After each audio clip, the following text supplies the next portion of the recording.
በዓለም ሚሊታሪ ሀገር አቋራጭ ውድድር የተሳተፈው መቻል ስፖርት ክለብ በውጤታማነት ተመለሰም። በግሪክ ትሪካላ ከተማ በተካሄደው 60ኛው የዓለም ሚሊታሪ ሀገር አቋራጭ ውድድር ለመጀመሪያ ጊዜ የተሳተፈው የመቻል ስፖርት የአትሌቲክስ ቡድን በድል ተመልሷል። የአትሌቲክስ ቡድኑ ሀገሩንና ሰራዊቱን ወክሎ የተሳተፈበት ውድድር በድል ማጠናቀቁን ተከትሎ ዛሬ ማለዳ የመቻል ስፖርት ክለብ የቦርድ ሰብሳቢ ዶክተር ሰይፉ ጌታነውን ጨምሮ የመቻል ስፖርት አባላት ለልዑካን ቡድኑ ደማቅ አቀባበል አድርገውለታል።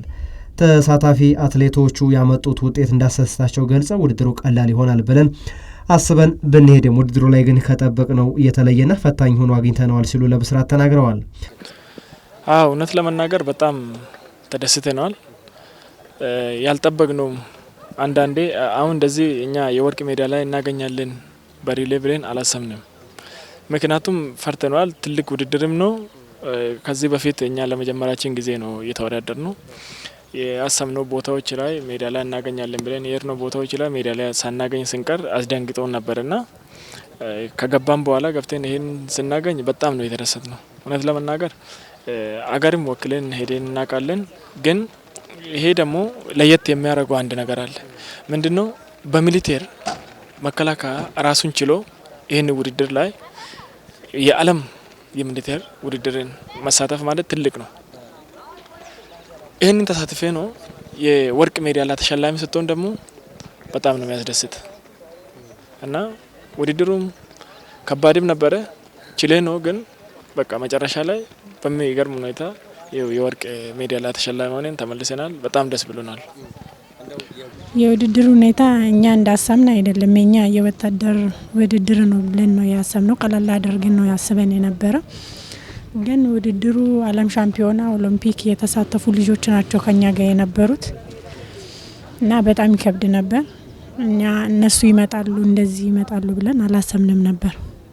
ግን ቢከብድም እግዚአብሔር ረድቶን የምንፈልገው ውጤት አግኝተናል። የ5000ና የ10000 ሜትር አሰልጣኙ ሻምበል አለሙ ገብረ ሚካኤል በበኩላቸው ጠንክሮ መስራት ለለውጥ እንደሚያበቃ ስለምናውቅ ያንን በማድረግ ሀገራችንና ተቋማችን አስጠርተና ያለው ሲሆን ከኛ ጋር የተወዳደሩት በኢንተርናሽናል ውድድር የተሻለ ልምድ ያላቸው በመሆኑ እኛም ከነሱ ጋር ተወዳዳሪ ሆነን ከዚህ የተሻለ ውጤት ለማምጣት ራሳችን ማሳደግ እንዳለብን ተገንዝበናል ብለዋል። ትልቁ ነገር እኛ አስበን የነበረው እኛ እንደ ቀላል ነገር ነበር። ውድድሩ የዓለም ሻምፒዮኖች ናቸው የተፎካከሩን፣ በጣም የፈተኑን ኬንያውያንና ኢትዮጵያውያን ዜግነታቸውን የቀየሩ ለባህሬን የሚሮጡ የዓለም ሻምፒዮኖች ናቸው።